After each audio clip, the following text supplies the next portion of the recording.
MK ഫൈസിയുടെ അറസ്റ്റോടുകൂടി SDP കാര്യത്തിൽ ഏകദേശം ഒരു തീരുമാനമായി പോക്കാം.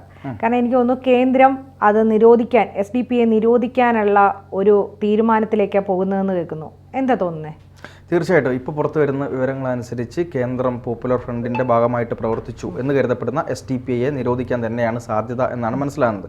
കാരണം പോപ്പുലർ ഫ്രണ്ട് ഒരു തീവ്രവാദ സംഘടനയാണെന്നും തീവ്രവാദത്തിന് വേണ്ടിയിട്ട് ഒരുപാട് കാര്യങ്ങൾ ചെയ്തു, ഫണ്ട് റേസ് ചെയ്തു എന്നൊക്കെയാണ് NIAയുടെ ഗുരുതരമായ കണ്ടെത്തലുണ്ടായിരുന്നത്. അങ്ങനെയാണ് ഈ പറയുന്നത് പോലെ ഈ പോപ്പുലർ ഫ്രണ്ടിനെ കേന്ദ്ര സർക്കാർ നിരോധിക്കുന്നത്. അതിനുശേഷം അന്ന് തന്നെ ഉയർന്നൊരു ചോദ്യമായിരുന്നു, എന്തുകൊണ്ടാണ് ഈ പോപ്പുലർ ഫ്രണ്ടിനെ നിരോധിച്ചതിന് ശേഷവും ഈ SDP അങ്ങനെ തന്നെ തുടരുന്നുണ്ടല്ലോ. SDP എന്ന് വെച്ചാൽ അതൊരു കുറച്ചുകൂടെ ഒരു തീവ്രമായിട്ട് പ്രതികരിക്കുന്ന ഒരു പ്രത്യക്ഷത്തിൽ തന്നെ രാഷ്ട്രീയ പ്രവർത്തനം നടത്തുന്ന ഒരു സംഘടന എന്തുകൊണ്ടാണ് കേന്ദ്ര സർക്കാർ നിരോധിക്കാത്തത് എന്നായിരുന്നു ചോദ്യം.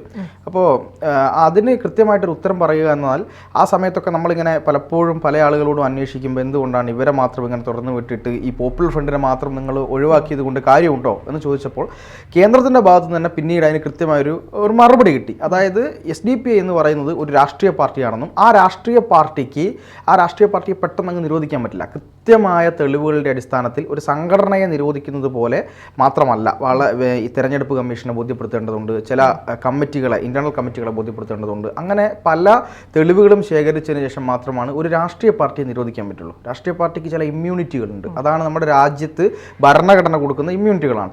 ആ ഇമ്മ്യൂണിറ്റി പവറിൻ്റെ പുറത്താണ് ഈ പറയുന്ന SDP ഇവിടെ പ്രവർത്തിച്ചുകൊണ്ടിരുന്നത്. ഇപ്പോൾ ഈ MK ഫൈസിയുടെ അറസ്റ്റോട് കൂടി വ്യക്തമാകുന്ന ഒരു കാര്യം എന്ന് പറയുന്നത് അന്ന് മുതൽ, അതായത് പോപ്പുലർ ഫ്രണ്ടിനെ നിരോധിച്ചതിന് തൊട്ട് പിന്നാലെ ഒരുപാട്, അപ്പോൾ നമ്മളൊരു സംഘടനയിൽ ഞാനിപ്പോൾ ഒരു സംഘടനയിൽ പ്രവർത്തിക്കുകയാണ്, ആ സംഘടനയിൽ പ്രവർത്തിച്ച് ബാക്കി എല്ലാവരെയും അറസ്റ്റ് ചെയ്തു, എനിക്ക് അവരുമായിട്ടൊരു ബന്ധമുണ്ട്, അപ്പോൾ എന്നെ മാത്രം അറസ്റ്റ് ചെയ്യുന്നില്ല. അപ്പം ഞാൻ സ്വാഭാവികമായിട്ട് എന്താ ചെയ്യുക, ഇതിൻ്റെ ഭാഗമായിട്ടുള്ള തെളിവുകളൊക്കെ നശിപ്പിക്കാൻ ശ്രമിക്കും, ഞാൻ രക്ഷപ്പെട്ടു എന്ന് കരുതും. അതുമായി ബന്ധപ്പെട്ട് കുറേ കഴിയുമ്പോൾ ഇത് മറന്നിട്ട് മറ്റുള്ള ആളുകളൊക്കെ ആയിട്ട് വീണ്ടും കോൺടാക്ട് ഉണ്ടാക്കാൻ ശ്രമിക്കും. ഇതേപോലെ ആയിരുന്നു MK ഫൈസി ചെയ്തത്. പക്ഷേ MK ഫൈസിയെ NIAയും EDയും ഒക്കെ കൃത്യമായി നിരീക്ഷിച്ചുകൊണ്ടിരിക്കുകയായിരുന്നു എന്നുള്ളത് അദ്ദേഹം അറിഞ്ഞില്ല എന്നാണ് നമ്മൾ മനസ്സിലാക്കുന്നത്. എനിക്ക് തോന്നുന്നു ഫണ്ടിങ് ആണ് ED ആദ്യമേ ഇപ്പം പുറത്തു കൊണ്ടുവരുന്ന 3 കാര്യങ്ങൾ. ഫണ്ടിങ് എന്ന് പറയുമ്പോൾ റംസാൻ സമയങ്ങളിൽ വിദേശത്തു നിന്ന് വരുന്ന ഫണ്ടിങ് ഒക്കെ അവർ വളരെ ക്ലിയർ ആയിട്ട് പറയുന്നുണ്ട്. പിന്നെ EDയുടെ ഇതിൽ കൊടുത്തേക്കുന്ന വ്യക്തമായിട്ട് SDP നോട്ട് ചെയ്യുന്നുണ്ട്. അപ്പൊ അത്രയും തെളിവ് ഉണ്ടായിട്ടാണ് SDP ഇങ്ങനെ ഒരു തീരുമാനത്തിലേക്ക്, അല്ലെ SDP അല്ല ED ഇങ്ങനെ ഒരു തീരുമാനത്തിലേക്ക് പോകുന്നത്. അപ്പോൾ തീർച്ചയായിട്ടും കേന്ദ്രത്തിന്റെ ശക്തമായ ഇടപെടൽ ഉണ്ടാവില്ലേ. ഇപ്പം വരാനിരിക്കുന്ന തെരഞ്ഞെടുപ്പ്, അങ്ങനെയുള്ള ഒരുപാട് കാര്യങ്ങൾ കേന്ദ്രം മനസ്സിൽ കണ്ടിട്ടായിരിക്കുമല്ലോ ഇത് ചെയ്യുന്നത്. ഒരു പക്ഷേ ഇതൊരു BJPക്ക് അനുകൂലമാകാനുള്ള സാധ്യതയല്ലേ കേരളത്തിൽ കൂടുതലും? ക്രൈസ്തവ സമൂഹത്തിന്റെ, ഹിന്ദു സമൂഹത്തിന്റെ ഒക്കെ ഒരു സപ്പോർട്ട് ഇതുകൊണ്ട് തീർച്ചയായിട്ടും ഉണ്ടാവാൻ സാധ്യതയില്ലേ? തീർച്ചയായിട്ടും. കാരണം കേരളത്തിലെ ക്രിസ്ത്യാനികൾ എനിക്ക് തോന്നുന്നു 10 വർഷങ്ങൾക്ക് മുമ്പ് വരെ കോൺഗ്രസിന്റെ ഒരു വോട്ട് ബാങ്ക് ആയിരുന്നു. പിന്നീട് അത് CPMന് വേണ്ടിയിട്ടും കുറേ അധികം ആളുകൾ പ്രവർത്തിച്ചു. CPM കോൺഗ്രസ് വോട്ട് ബാങ്ക് രാഷ്ട്രീയമായിരുന്നു ഈ പറയുന്നത് പോലെ ക്രിസ്ത്യാനികൾക്കിടയിൽ ഉണ്ടായിരുന്നത്. ഈ CPMന് വേണ്ടിയും കോൺഗ്രസിന് വേണ്ടിയും മാറി മാറി വോട്ട് കുത്തിക്കൊണ്ടിരുന്ന ഈ ക്രിസ്ത്യാനികൾക്ക് അവരുടെ അവകാശങ്ങളൊന്നും കാര്യമായി ലഭിക്കുന്നില്ല, അവരെ തഴയപ്പെടുകയാണ് എന്നൊരു ചിന്തയിൽ നിന്നാണ് കാസ പോലുള്ള സംഘടനകൾ ഉണ്ടായി വന്നത്. കാസയൊക്കെ വളരെ ശക്തമായി പ്രതികരിച്ചതിൻ്റെ ഭാഗമായിട്ട് ക്രിസ്ത്യാനികൾക്കിടയിലേക്ക് ഒരു വലിയ തരത്തിലുള്ള ബോധം ഉണ്ടായിട്ടുണ്ട്. ഇപ്പോൾ തൃശ്ശൂരിൽ സുരേഷ് ഗോപി ജയിക്കാനുള്ള ഏറ്റവും പ്രധാനപ്പെട്ട കാരണം എന്ന് പറയുന്നത് ഹിന്ദു വോട്ടുകൾ മാത്രമല്ലല്ലോ, BJPയുടെ വോട്ടുകൾ മാത്രമല്ല, ഭൂരിപക്ഷം മെജോറിറ്റി ക്രിസ്ത്യൻ വോട്ടുകളാണ് അവിടെ സുരേഷ് ഗോപിക്ക് കിട്ടിയത്. പല മണ്ഡലങ്ങൾ, ഇപ്പോൾ പാലക്കാട് ഏറ്റവും അവസാനം നടന്ന രാഹുൽ മാങ്കൂട്ടവുമായുള്ള ഇലക്ഷനിൽ പോലും BJPക്ക് ക്രിസ്ത്യൻ പ്രദേശങ്ങളിൽ നിന്ന് വോട്ട് കിട്ടി എന്നാണ് കണക്കുകൾ ബോധിപ്പിക്കുന്നത്. പക്ഷേ ഈ രാഹുൽ മാങ്കൂട്ടത്തിന്റെ ഇലക്ഷൻ റിസൾട്ട് വന്നപ്പോൾ ആദ്യം ഇറങ്ങിയത് SDP ആണ് അവിടെ. അതെ, വിജയത്തിന് മുന്നിൽ അവരുടെ അന്നത്തെ അവിടുത്തെ ക്ലിപ്പിംഗ്സ് ഒക്കെ നമ്മൾ കണ്ടിട്ടുണ്ടാവുമല്ലോ. തീർച്ചയായിട്ടും SDP വ്യക്തമായി അവരുടെ രാഷ്ട്രീയം, അവരാണ് രാഹുലിനെ ജയിപ്പിച്ച് എന്ന് മുന്നിട്ട് പറയാൻ. ഈ രാഹുൽ മാങ്കൂട്ടം പോലും SDP നേതാക്കന്മാരുടെ കൂടെ നിൽക്കുന്ന ഫോട്ടോ വരെ നമുക്കറിയാം. അപ്പൊ അങ്ങനെയുള്ള ഒരു പാർട്ടിയുടെ സപ്പോർട്ടോട് കൂടി, രാജ്യവിരുദ്ധ സപ്പോർട്ടോടുകൂടി നിൽക്കുന്ന കോൺഗ്രസിന്റെ ഗതി എന്തായിരിക്കും ഇനി? അതെ, അത് മാത്രമല്ല, അത് പാലക്കാട് രാഹുൽ മാങ്കൂട്ടത്തിനെ വിജയിപ്പിച്ചേ അടങ്ങുള്ളൂ എന്നത് മുസ്ലിം ലീഗിനേക്കാളും കോൺഗ്രസിനേക്കാളും SDP-ക്കായിരുന്നു നിർബന്ധം. SDP-യും ജമാഅത്തെ ഇസ്ലാമിയും ഒക്കെ അവിടെ വീടുകൾ തോറും കയറിയിട്ട് ഇത് നമ്മുടെ ജീവൻ മരണ പോരാട്ടമാണ്, ഈ കാര്യത്തിൽ വോട്ട് സ്പ്ലിറ്റ് ചെയ്ത് പോവരുത്, ഇത് ഇന്ന സ്ഥാനാർത്ഥിയിലേക്ക് തന്നെ പോകണം എന്ന് പറഞ്ഞുകൊണ്ട് രാഹുൽ മാങ്കൂട്ടത്തിലേക്ക് തന്നെ വോട്ടുകളെ എത്തിക്കുകയായിരുന്നു അവർ ചെയ്തത്. അതിന്റെ ഭാഗമായിട്ട് രാഹുൽ വിജയിച്ചു കഴിഞ്ഞ ശേഷം SDP അവരുടെ കൊടി ഉപയോഗിച്ച് തന്നെ പ്രകടനം നടത്തി. എന്നിട്ട് ഈ കോൺഗ്രസിന്റെ ഒരൊറ്റ നേതാക്കന്മാർ പോലും അതിനെ എതിർത്തില്ല. SDPI തീവ്രവാദ സംഘടന അല്ലെങ്കിൽ വർഗീയ സംഘടനയാണ് എന്ന് ഒരു ഭാഗത്ത് പറയും, പ്രകടനം നടത്താനുള്ള അവകാശം അവർക്കുണ്ട് എന്ന് പറയും. ഇങ്ങനെ ഒഴിഞ്ഞു മാറുന്ന ഒരു സമീപനമാണ് കേരളത്തിലെ കോൺഗ്രസ് സ്വീകരിച്ചത്.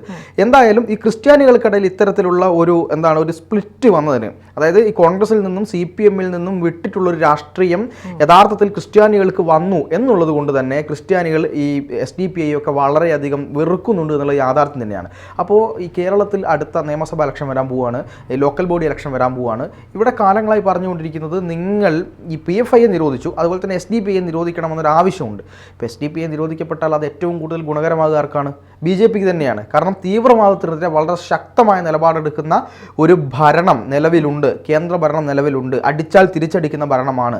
ഇവിടെ ആഭ്യന്തര സുരക്ഷ അല്ലെങ്കിൽ ഇന്ത്യയുടെ സുരക്ഷ എന്ന് പറയുന്നത് മോദിയുടെ കൈകളിൽ സുരക്ഷിതമാണ് എന്നൊരു ബോധം ജനങ്ങൾക്ക് ഇപ്പം തന്നെ കിട്ടിയിട്ടുണ്ട്. അതിനെ കുറച്ചുകൂടി ശക്തമാക്കാനും തങ്ങളുടെ അവകാശങ്ങളും കാര്യങ്ങളുമെല്ലാം ഈ ന്യൂനപക്ഷ സ്കോളർഷിപ്പ് ഉൾപ്പെടെയുള്ള കാര്യങ്ങളിൽ എനിക്ക് തോന്നുന്നു ഇലക്ഷനിൽ അവർക്ക് അവരുടേതായ ഒരു മികവ് കാണിക്കാൻ കഴിയുന്നുള്ള ഏറ്റവും വലിയ ഉദാഹരണമാണ് പൂഞ്ഞാറിൽ സംഭവിച്ചതും പാലക്കാട് സംഭവിച്ചതും. ഇത് രണ്ട് ഏരിയയിലും SDPI മാത്രമാണ് അവരുടെ വ്യക്തമായ ദൃഷ്ടാന്തത്തോടുകൂടി പുറത്ത് ജനങ്ങളെ കാണിച്ചുകൊണ്ട് തന്നെയാണ്. കാരണം ഞങ്ങളാണ് PC തോപ്പിച്ചത് ഞങ്ങളാണെന്ന് വ്യക്തമായിട്ട് അവിടെയുള്ള പോപ്പുലർ ഫ്രണ്ട് ആളുകൾ പറയും, SDPIയുടെ നേതാക്കന്മാർ പറഞ്ഞു തന്നെ നടന്നിട്ടുണ്ട്.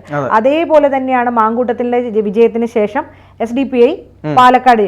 അപ്പൊ ഇവര് കേരള രാഷ്ട്രീയത്തിൽ ഇവർക്ക് തന്നെത്താനെ ജയിപ്പിക്കാനുള്ള ഒരു കഴിവുണ്ട് എന്ന് പറയുന്ന രീതിയിലല്ലേ. കാരണം എനിക്കൊന്നു പാർട്ടിനെ ഏത് പാർട്ടിയിൽ ഞങ്ങളുണ്ടോ എന്ന്, അതായത് വോട്ട് വിലപേശാനുള്ള ഒരു ബാങ്ക് രാഷ്ട്രീയം കളിക്കാനുള്ള ഒരു ഇതോടുകൂടി ഇന്നിപ്പോ കേരളത്തിൽ SDPI നിൽക്കുന്നുണ്ട്.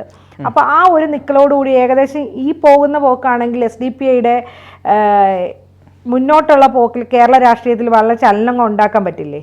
100%. കാരണം ഈരാറ്റുപേട്ടയിൽ PC ജോർജിനെ തോൽപ്പിച്ചത് ഞങ്ങളാണ് എന്ന് വളരെ കൃത്യമായി ഓപ്പണായി പറഞ്ഞിരിക്കുകയാണ് SDPI. ഇദ്ദേഹത്തെ തോൽപ്പിക്കും എന്ന് തന്നെ പറഞ്ഞുകൊണ്ടാണ് അവർ അവിടെ പ്രചരണം നടത്തിയത്. അങ്ങനെ PC ജോർജ് തോൽക്കുന്നു, രാഹുൽ മാങ്കൂട്ടത്തിൽ അവിടെ വിജയിക്കുന്നു. അതുപോലെ തന്നെ മറ്റ് പല സ്ഥാനാർത്ഥികളുണ്ട്. ഇപ്പം ആലപ്പുഴയിൽ സലാം MLA എന്ന് പറയുന്ന CPM-ന്റെ MLAക്ക് അനുകൂലമായി SDPI അവിടെ രംഗത്തിറങ്ങിയെന്നാണ് പറയുന്നത്. അങ്ങനെ സലാം ഇറങ്ങിയപ്പോൾ സലാമിനെ പറഞ്ഞത് SDPIയുടെ MLA ആണ് സലാം എന്നുള്ള ആരോപണങ്ങൾ വരെ അവിടെ പല ആളുകളും ഉന്നയിച്ചിരുന്നു. അതിൻ്റെ സത്യാവസ്ഥ നമുക്കറിയില്ല. പക്ഷേ ഇതിൻ്റെയൊക്കെ ഇന്റേണൽ പൊളിറ്റിക്സ് എന്ന് പറയുന്നത് SDPI ആരെ പിന്തുണയ്ക്കുന്നോ അവർ അവിടെ വിജയിക്കുമെന്നുള്ള രീതിയിലേക്ക് കാര്യങ്ങൾ പോയിട്ടുണ്ടായിരുന്നു. പക്ഷേ അതിനെ ഈ അത്തരത്തിലൊരു വോട്ട് ബാങ്ക് രാഷ്ട്രീയം ഉള്ളത് കൊണ്ടാണ് ഇന്നേ വരെ ഈ പറയുന്ന MK ഫൈസിയെ അറസ്റ്റ് ചെയ്തതിൽ, EDയുടെ റെയ്ഡ് വന്നതിൽ, കള്ളപ്പണം വെളുപ്പിച്ചു എന്ന് പറഞ്ഞതിൽ, വിദേശത്ത് നിന്ന് കള്ളപ്പണം വന്നു, അത് തീവ്രവാദ പ്രവർത്തനങ്ങൾക്ക് ഉപയോഗിച്ചു, ഇത് SDPI മുഖേനയാണ് PFI ചെയ്തത് എന്നൊക്കെ പുറത്തു വന്നിട്ടും ഏതെങ്കിലും ഒരു നേതാവ് കേരളത്തിലെ CPM-ന്റെയോ കോൺഗ്രസിന്റെയോ ഏതെങ്കിലും ഒരു നേതാവ് എന്തെങ്കിലും ഒരു അക്ഷരം മിണ്ടിയോ? മാധ്യമങ്ങൾ പോലും മിണ്ടുന്നില്ല. കാരണം ഇവർക്ക് ഭയമാണ്. കാരണം പൊളിറ്റിക്കൽ ഇസ്ലാം എന്ന് പറയുന്ന ഒരു കാഴ്ചപ്പാടിനോട് ഇവർക്ക് എപ്പോഴും ഭയമാണ്. കാരണം ഇത് പറഞ്ഞു കഴിഞ്ഞാൽ BJP കേരളത്തിൽ വരും. BJP കേരളത്തിൽ വന്ന എന്താ പ്രശ്നം? പല മാധ്യമ പ്രവർത്തകരോടെ അന്നം മുട്ടും. കാരണം ഇവർക്ക് ഒരുപാട് പരിപാടികളുണ്ട്. ഇതിൻ്റെ ഇടയിൽ കൂടി നടക്കുന്ന കുറെ വിദേശ യാത്രകൾ, അവിടെ പോയി കിട്ടുന്ന പരിപാടികൾ, ഫണ്ട് റേസിങ്. കഴിഞ്ഞ ദിവസം ഒരു പ്രധാനപ്പെട്ട സംഘടനയുടെ ഒരു പോസ്റ്റ് ഞാൻ വായിക്കുകയുണ്ടായി, Facebook പോസ്റ്റ്. അതിൽ ഇവർ പറയുന്നത് എല്ലാ ആളുകളെയും അങ്ങനെ അടച്ച് തീവ്രവാദ ഫണ്ട് വാങ്ങിയിട്ടാണ് ഞങ്ങൾ വിദേശത്ത് പോകുന്നതെന്നൊന്നും പറയാൻ പാടില്ല. കാരണം ഞങ്ങൾ അങ്ങനെ പല സംഘടനകളുടെയും ഫണ്ട് വാങ്ങിപ്പോകും. അതൊക്കെ ജേർണലിസം നടത്താൻ വേണ്ടിയാണ്. അല്ലെങ്കിൽ ഈ പറയുന്നത് പോലെ ജേർണലിസത്തിൻ്റെ ഭാഗമായിട്ടുള്ള പഠന പ്രവർത്തനങ്ങൾക്കും മറ്റു കാര്യങ്ങൾക്കും വേണ്ടിയാണ് പോകുന്നത് എന്നാണ് ഇവർ പറയുന്നത്. അത് ഇവരുടെ പ്രവൃത്തിയിലൂടെ തെളിയുന്നുണ്ട് എന്നാണ് ഇപ്പോൾ എനിക്ക് മനസ്സിലാവുന്നത്. എന്തായാലും SDPIയുടെ കാര്യത്തിൽ വളരെ കൃത്യമായിട്ട് ഒരു തീരുമാനം കേന്ദ്രം എടുത്തിട്ടുണ്ട്. SDPIയെ പൂട്ടുക എന്ന് തന്നെയാണ് കേന്ദ്രത്തിൻ്റെ ഒരു ലക്ഷ്യം. പക്ഷേ അത് തടയാൻ വേണ്ടിയിട്ട് SDPI ഇപ്പം തന്നെ പരസ്യമായ പ്രതിഷേധമായിട്ട് രംഗത്ത് വരുന്നുണ്ട്.